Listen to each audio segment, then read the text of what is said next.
Your TI-84 Evo can graph sine, cosine, and tangent, but the window and the angle mode decide whether they look right. Press the Y equals key in the top left corner. Each line here holds one graph.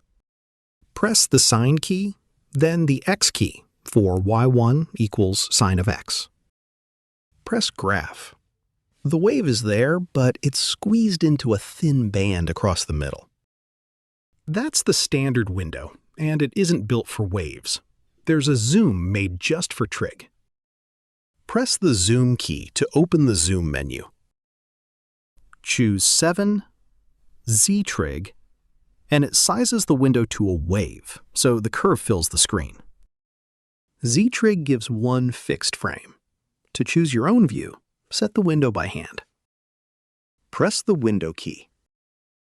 For the left edge, type -2π, and 2π for the right edge. Arrow down to Y, and since sine only reaches 1, go from -2 to 2. Press graph, and there are 2 clean waves, sized the way you chose. One thing trips people up more than anything else. Your calculator graphs in whatever angle mode it's set to. Press the mode key.